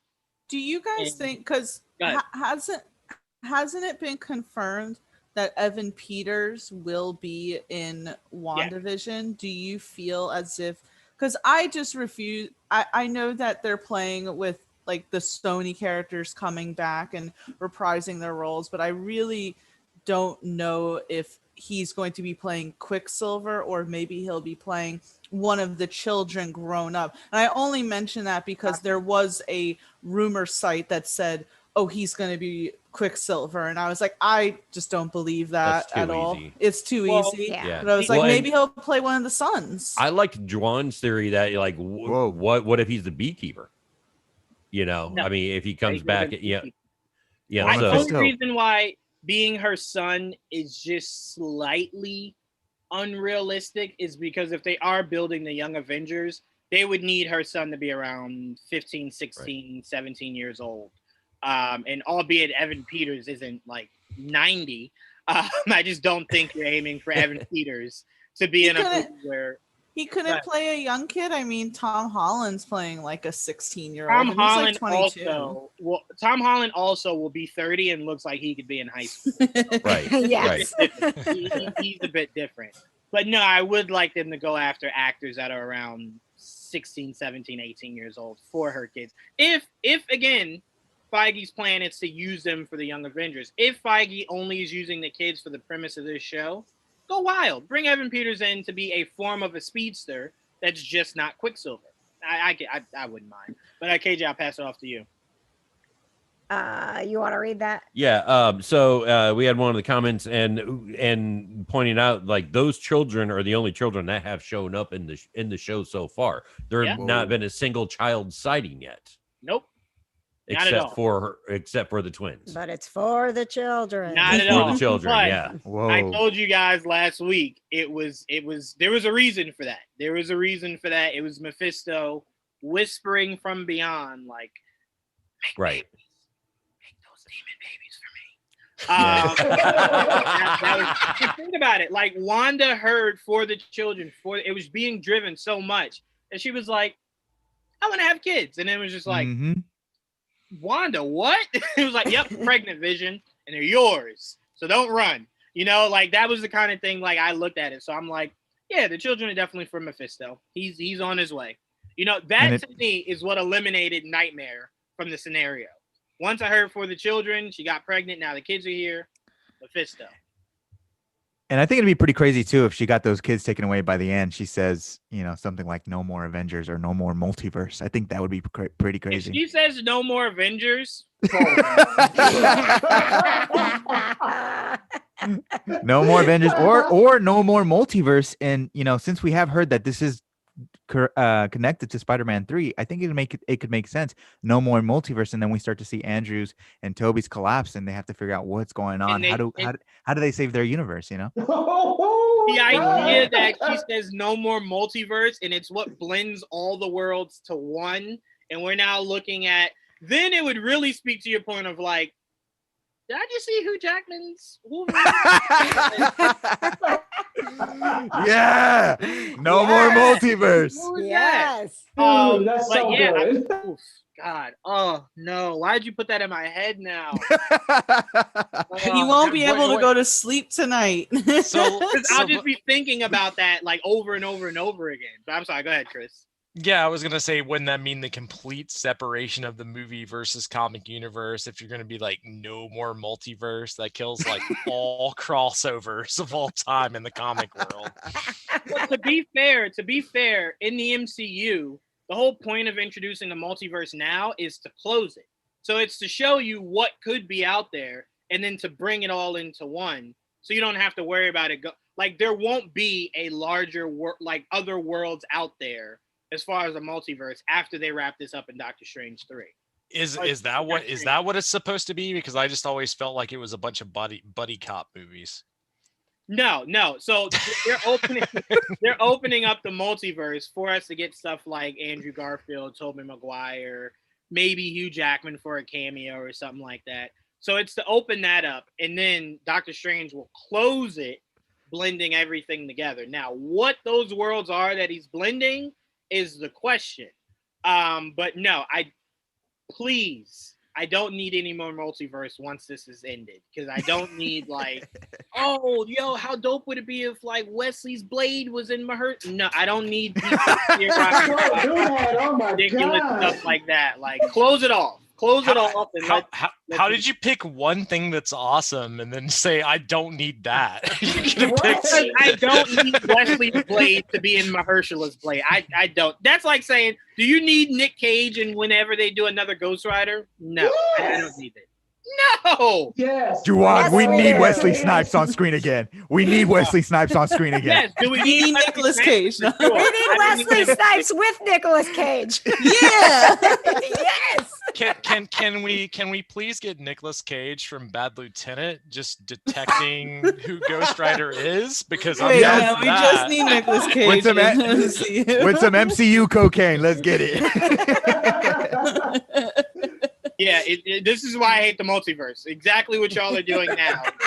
No more podcasts. As long as the multiverse somehow like leads the way for John Bernthal to come back as Frank Castle, I'm good. That's the most. But that's what I'm saying. We don't need the multiverse for that. It's just all about Kevin Feige, because they're in this continuity. They're in this MCU, so we don't need a multiverse for them. It's just a matter of, will Feige keep them as the actors? The characters will still exist. It just won't be the familiar faces that we know. See, that doesn't give me any comfort. But that's another. Well, Juwan has pulled that with me before, where he's like, the character still exists. I'm like, I don't give a about the character. Crossovers will never end. It's just if they decide to end them in the film universe, but in the comic universe, crossovers will always be a thing. I don't think. No, crossovers will always happen, but we don't need a multiverse to do the crossovers. I think the only reason he's introducing the multiverse is that being the way that we get maybe Fantastic Four, maybe that be how we get the I was gonna say Avengers, the X-Men. Because if we had all these components already in the MCU, there's no need for a multiverse. What else would you grab from out there? It's pretty much just pulling in the Fox characters. Right. It's a way to bring them in. And even bringing in Deadpool, because according to some reports, he's supposed to be in the MCU, not just his own standalone movie. Right. Correct. Yes. So the MCU, like I said, is not the MCU. The multiverse is just a way to bring in the Fox assets, rather than trying to explore too much of craziness. And like we talked about at the end of WandaVision, like what if she, like brings the mutants in, and then like it goes to black, and then all you hear is Deadpool's voice. What the shit? I mean, like that. How awesome would that be, right? What they ruined this time. I'm with it. I'm really with it. I told you the thing that would make me cry the most is seeing how broken Wanda is, and then she says mutants, and a portal opens, and it's just Magneto's arm reaching out to her. It doesn't show who he is. Whoa. It's just his arm reaching out to let us know, like, her family's out there. They are. They really Man, are. I'll be screaming like Wolverine if that happens, man. Wolverine, I'll be screaming like a little girl. I'll break eardrums with that. Oh, what if like they brought back Daphne as like wouldn't that just be so amazing? X-23, like if they actually did something with it, like they said they were going to do. I mean, there's so many amazing possibilities. To be fair, Fox said they were going to do something. No, I know that, but I'm They don't saying exist like anymore. no. I'm just saying it would be amazing if those things could like the good No, things right. about the Fox world. Like, Right. if I mean, Karen Feige- I'm one of those rare people that love New Mutants. I would love to see them explore that, especially what the director said they were going with Antonio Banderas being that one kid's dad and exploring that world. And anyone that watched the movie knows, God, why can't I think of his name? One of the big bads of X-Men with the diamond in his forehead. Mr. Sinister? Yes, Mr. Sinister was a huge component of that. And Bryan Cranston said, the day y'all want to do Mr. Sinister, call me. So that's looming over everything. Bryan Cranston just in the MCU in general, it's just beautiful. Mr. White. Wait, he is a great actor, but he is not Mr. Sinister. I'm sorry. I'm gonna go ahead and put a kibosh on that one. Oh, I'm gonna say this. I've said those exact words about half of the MCU, and I've been proven wrong. I remember when they were like, "This guy Chris Hemsworth is gonna be your Thor." I'm like, Charlie Hunnam's like breathing right over there. Nobody. And now I'm sitting back and I'm like, this is a great decision. I love it. I get that, but Bryan Cranston's like 175 years old, and Mr. Sinister is supposed to be kind of ageless vampire badass with a square ass jawline who's muscular as fuck. Like, no, yeah, I mean, you could put Bryan Cranston there and he'll act his ass off on whatever lines you give him, but he ain't Mr. Sinister, son. Like, it ain't happening. To be fair, he's not my pick for Mr. Sinister, but I tell you this now, if Bryan Cranston called me and said, I want to be Mr. Sinister, my answer is not no. Like, sure. I mean, to be fair, though, the only one who gets to do that is Mahershala Ali. Like, he is literally the only one who gets to call Kevin Feige up and say, hey, I want to play a character. And Kevin goes, okay. Yeah. You say that, but I can name like at least 8 people that I can guarantee you that Christian Bale wasn't necessarily them looking for him. It was a conversation Christian Bale probably had with Kevin Feige at some point, like, hey, if you ever have something for me, I'd gladly do it. And it was like, find a way to get him a role now, like this second. 100%. So to me, it's just one of those things where I think if Matthew McConaughey called him and said, hey, I want to be your Norman Osborn, Kevin Feige wouldn't say, he'd go, sure, yeah, all right, let me just make a phone call to Sony. If you can't find a better role for Bryan Cranston than Mr. Sinister, as far as how he looks and how he acts, then you're already fucking up as a director. But you can't go off of how he looks. You can't go off of how he looks. That's something that can always be altered.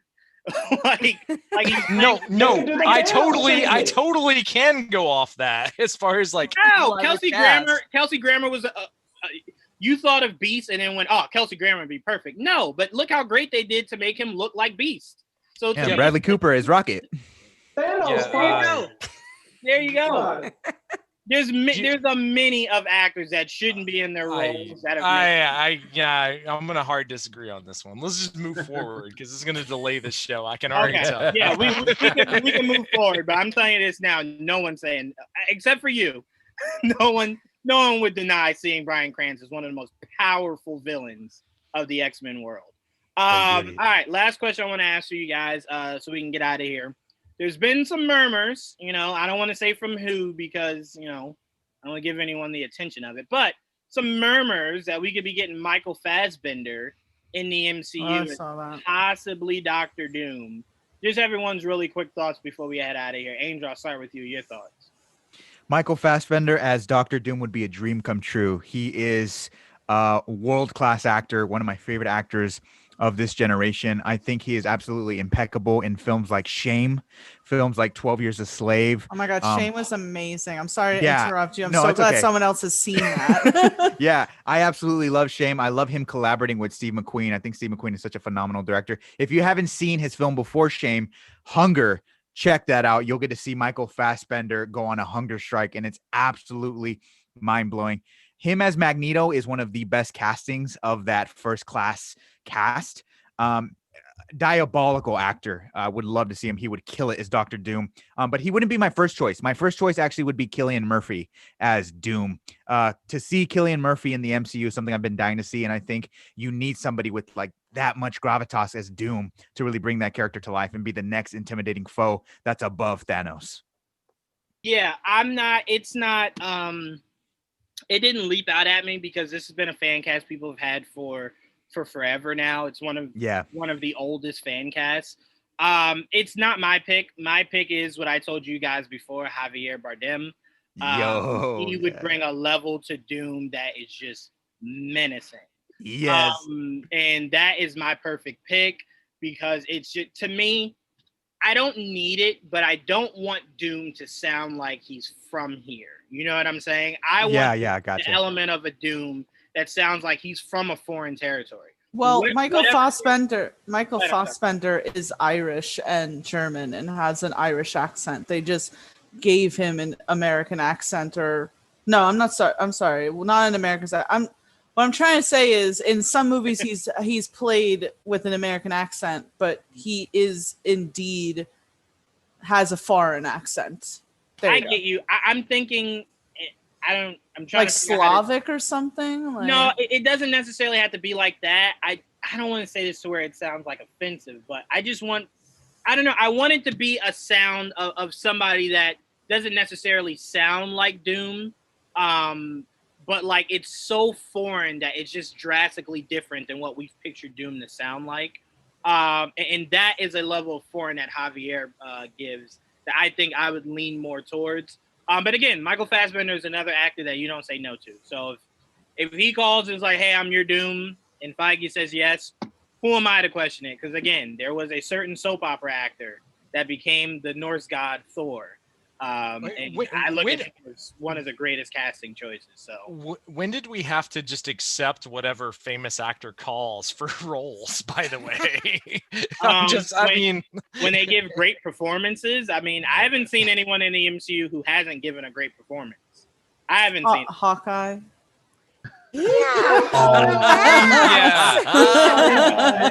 You've never seen anyone in the MCU universe that's not given a great performance. We'll roll with that. I mean, can you name somebody? I mean, you said that and then muted. Can you name somebody? I can't think of anybody, Dick. I don't know. I can't think of anybody. When they said Elizabeth Olsen was going to be Wanda, I'm like, okay, Chris Evans is Captain America. I'm like, he was the funny guy. How is he going to pull this off? He did it flawlessly. There's numerous roles that they brought on, and I'm just like, no one knew who Charlie Cox was before Daredevil. Look how he nailed that. So I'm like, I'm not in a position to say no to castings because every time I do, they knock it out of the park, whether it's in that first movie or over time. So I look at it and I'm like, I'm done saying no. Just give me who you want. Just let it be good. That's all I care about. But Dom, Michael Fassbender is Doom. Your thoughts? No, that's a great pick. I always look back to his role in Inglourious Basterds. And good. I mean, that guy commands the screen every single time he touches it. So to give him that, I mean, and also with a character like Doom, you want someone who is commands the screen, powerful, and is going to be someone who everyone wants to see consistently, because I feel like once you introduce that character, you can't just do a one and done type of deal. And he's that kind of actor that you want to see. Also, for Sinister, I like to see Luke Evans. If somehow bring that character aboard, I like to see Luke Evans play him, because I feel like he has that look and that kind of the accent and the ferocity. And I mean, he's a handsome dude, and Sinister is supposed to be that kind of guy. So that'd be a good pick. Luke Evans is the guy I wanted as Namor, but I get why people want something more ethnically accurate. But Luke Evans could pull off a Namor like it's nobody's business. So again, whatever they decide, great. But Michael Fassbender, the reason why I need Doom to be a big name and not an actor that I have to grow with the character is because I don't want Doom in any of the first two Fantastic Four movies. I don't want it. They didn't get their powers together in the comics. I don't need them together. I need Doom to be a MCU villain that leads to the ending arc of the Fantastic Four. So you need somebody who can who can kind of step in and be that demanding force, like Josh Brolin did, like Tom Hiddleston did. You didn't really have to grow with Loki. The first movie, Loki was amazing, and then he just continued to get better. So to me, I need somebody of that caliber to start off at like 100 and then just go to 1,000. So that's why Michael Fassbender is a name that I'm like, I don't have any problems with it. He'd step right in and be great. Leo, your thoughts on Michael Fassbender possibly being looked at for Dr. Doom? I mean, everything Fassbender is fantastic. You guys named some great roles, and he commands camera presence like nobody's business. He was a great Magneto. Hot take, sorry, I thought he was the better Magneto of the live action X-Men movies. Yes, he he was is. better than McKellen, in my opinion. Absolutely. So I loved him in that role. I think he could kill it as Dr. Doom. I want to see Nikolaj Coster-Waldau as Dr. Doom. Jamie Lannister from Game of Thrones. I think he could step into that role and just bring this like sneaky, under the bridge type of role to that character. So I would love to see him actually step into that. And he can play a great villain, by the way. If anyone has seen the movie Shot Caller, that he was great in it. So it's like he's not just the pretty boy Jamie Lannister. Like he can play these great gritty roles. So that's amazing. I wouldn't even have thought about that. That's a great casting.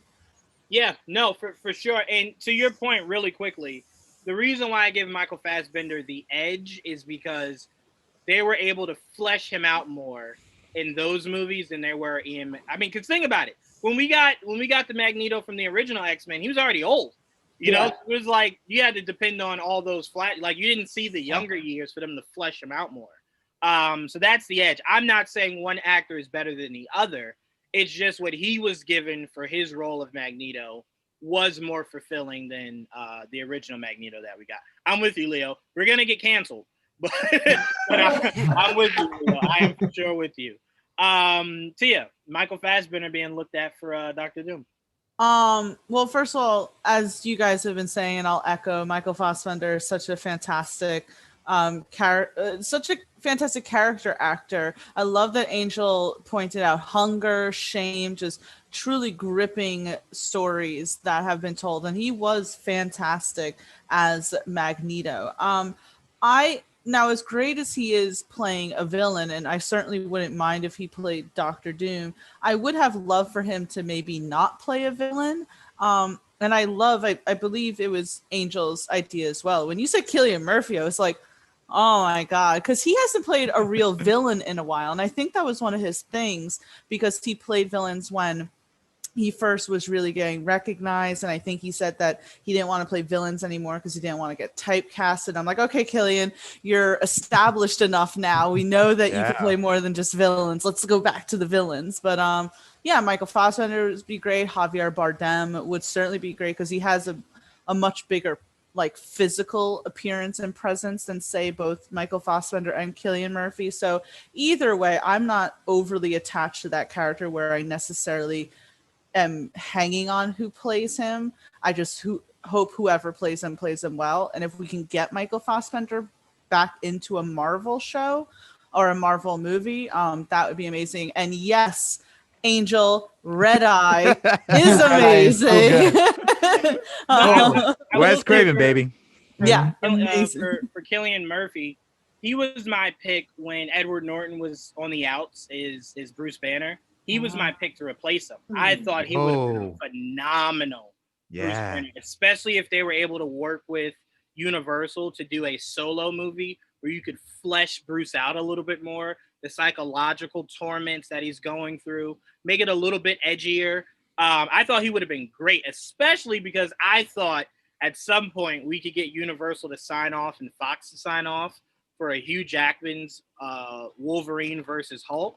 So picture Hugh Jackman versus Cillian Murphy's Bruce Banner. Oh, God. We could go in a time machine. Oh, that would have been amazing. So yeah, get that guy in the MCU for whatever he says yes to. Like, he needs to be in there immediately. I also thought he would have been a really good Kang. But like Tia said, I think he's looking to get away from that. I don't really have many good guys that Well, I'm just saying, it's like that was one of his things when he first came in, you know, as Angel pointed out, Red Eye, he was obviously Scarecrow in the Batman movies. He was a villain in that movie In Time with Justin Timberlake. So it's like he started really his mainstream career as a villain and didn't necessarily want to be typecast as just that. But I mean, it's been like over freaking 10 years since, you know, the Christopher Nolan trilogy. Like, let's get back to this. Yeah. I'm with you on that.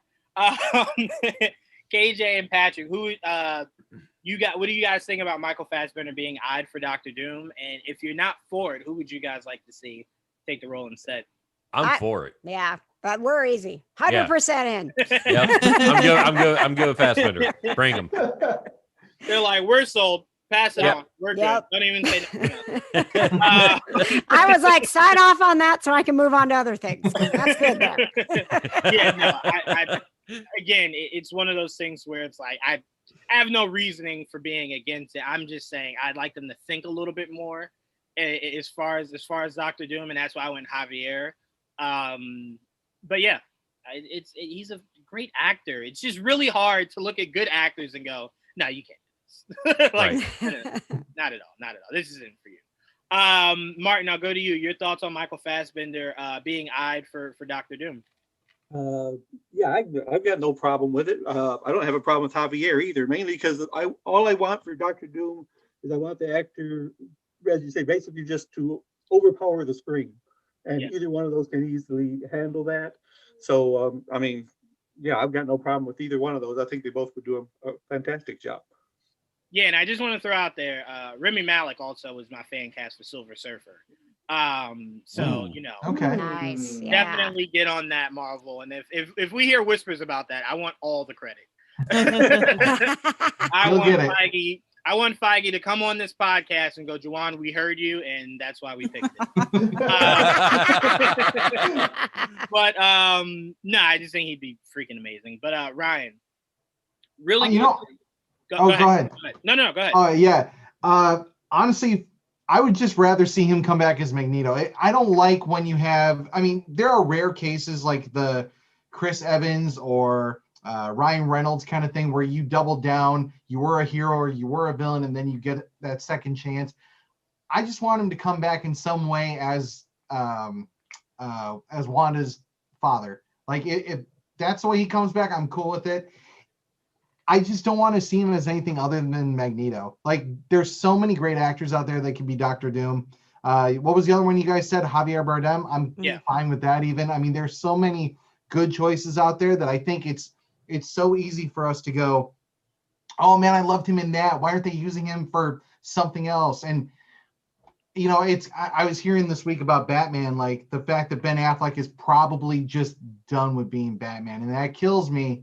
And I want to see him, like I heard rumors this week of like, oh, they're thinking about maybe putting him with Daredevil in some capacity. And I'm like, I mean, I want that, but I just think we're at a 0.0% chance with all that stuff.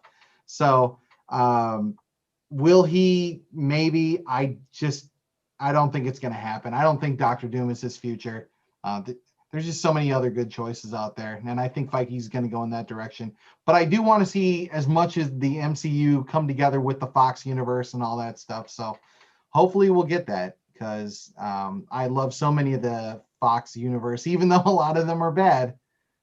I just want to see them come back. Well, I mean, the running rumor was the Magneto is already something that Feige has in mind, and it's a certain guy we saw with a Darksaber a few months ago. So there's a really good chance that we go more a different direction for Charles in Magneto. And on that, I love him. Do you think that like as good of an actor as he is, isn't he getting a little played out? Like he is in The Boys, he's in just everything these days, and he's so good, but it's like I'm going to be honest with you. There's got to be some other options. You cannot get enough Giancarlo Esposito. No, I'm going to be honest. That's an impossibility. I've never had that feeling about it. Like I was talking to Joel, and I was like, Tom Holland would be great for Legend of Zelda, right? Playing Link. right? Yeah. And he was like, well, you can't give this kid Uncharted, Zelda, Spider-Man. Like, you can't keep giving this kid everything. And I'm like, I don't know who told you that, but if I think you fit, hell, make a Mega Man. Like, whatever I think you fit for. I have no such thing in my head as oversaturation of an actor. But, you know, to me, if you said you had a short list of great actors and you just looked at it and you're like, he fit better than the others, fine. But, you know, if they go a different route, I don't have all my chips to the center of the table for Gene. But I'm also not against it because of oversaturation. Put him in everything. Yeah, you know, you guys were talking earlier about Bryan Cranston, right? And there was like right up into that point where he was being rumored as Lex Luthor. I was just like, okay, right there. If you stop at Lex Luthor, he won't get oversaturated. I mean, even he was trying to get back into comedy because he thought he was getting typecasted as like the bad guy for everything for a while there after Breaking Bad. So that was my concern too. Like, I didn't want him to get played out. I've loved Bryan Cranston probably since Seinfeld. So I want to see him keep evolving as an actor too. And I want other cool people to step into these roles. I mean, just as long as they do the character justice. I mean, that's really what matters to me. Yeah, I'm sorry. I'm multitasking and cursing Tia out in the chats right now, in the group chat. I don't even know what I'm typing out because I'm so angry, Tia. Anyway, Timothy Chalamet is overrated. He is. He has one facial expression. I'm not. No. He was great on SNL though. We're not doing this because this deserves an episode on its own. We're gonna go to Chris so we can get out of here. But I will not let that sit in stone right there. Okay, it will not set in stone that he's overrated. That kid is a gem. Okay. He needs to Chris, be Robin. I'm gonna go to you. Your thoughts on Harry the Osborn. possibility of hey, you say that, I also want him for Johnny. So I mean, there's a lot that in Johnny Storm, in what world can Timothy Chalamet play Johnny Storm? This is like when they casted Kristen Stewart as freaking Princess Diana. Like, are you kidding? Hear me out. This is why I said I wanted someone of his caliber to be Johnny Storm. Johnny, obviously in the comics, is not as intelligent as Ben is, as Sue is, as Reed is. I want him to feel like the outsider, trying to do everything he can to seem worthy of being part of the Fantastic Four. So he's acting out. He's trying to be super goofy. He's the playboy. Timothy could hit all that. And he can still hit the comedy. Because you guys have only seen him in one type of thing, don't do that. Right. I could paint your boy John Bernthal as a one type of actor. And I'm honest about that. And I've said that in podcasts. I know that my man John kind of plays the same roles, and that's fine with it. But to be fair to John Bernthal, you think you can take care of them like I can take care of them? Every fucking scene from Walking Dead ever with him in it. Well, I mean, I just look at it and I say, because a person takes a role over and over and over again, it doesn't mean that they can't do anything else. It just means they're really good at that one thing that they're doing. Yeah. They just haven't really had to explore much else. To be fair to John Bernthal, like, his role in Fury is very different than any of his other roles. And Fury, if you've ever seen Fury's a fantastic fucking movie. Sweet Virginia, Pilgrimage. He's definitely had roles where I'm just saying, all right, you know, we're going on. He can be funny too. He can be funny. I'm right here with you, Tia. He had a sitcom called The Class that was like back in the mid 2000s. Oh yeah. Yes. Yep. Yeah. He was So really we're funny on already that. showing how John Bernthal has more range than Timothy Chalamet. Your argument is mute. So anyway, sorry. So we can get out of here before I start to develop an aneurysm. All right. What your thoughts on the Michael Fassbender possibly being eyed for Dr. Doom? And if not Fassbender, who would you put in that role? I'm really getting a headache now.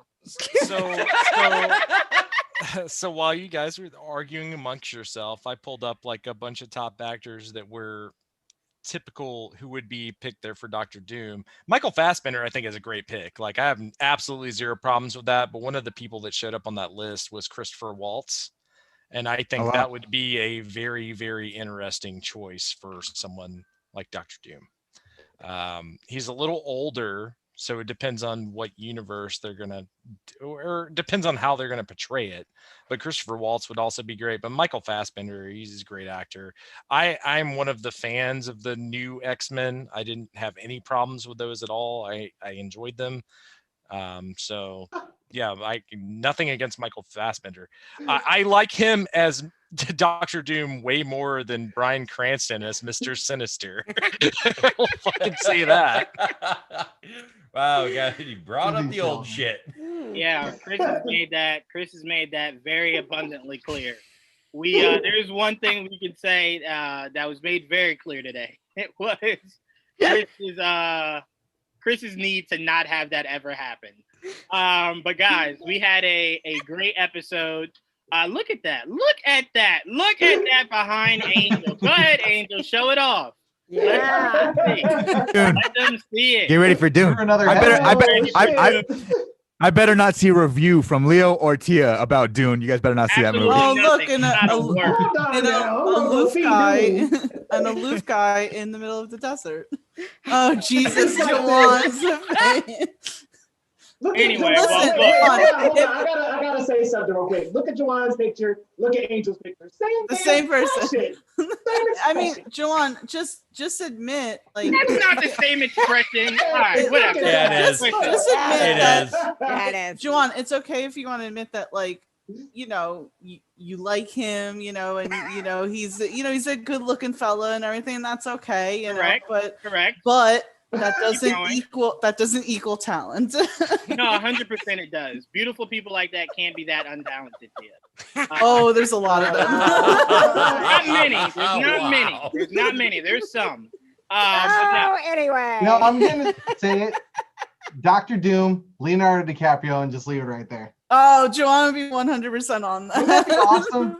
I love that dude. There's anybody I love Leo. I love more than Ben Affleck, it would be Leonardo DiCaprio. Right? Man, There's such an important one like Dr. Doom, too. Jawan, by the way, Ben Affleck is available, just to let you know. Yeah. Him and Ana de Armas. His availability isn't the first availability. Oh, Leo. Nice one, Leo wins. I just watched a very terrible movie with Ben Affleck where he's a basketball coach that has an alcohol addiction. Right. That was my top Everybody, we will see you guys next week for our new episode of Marvel Cinematic Review. We are the MCR of the MCU. Please, if you guys have not seen WandaVision yet, and you were depending on us to sell you on it, please go see it. And please also, when you watch this, try your best to mute when Tia and Leo talk. Outside of that, guys, we love you all, and we will see you guys next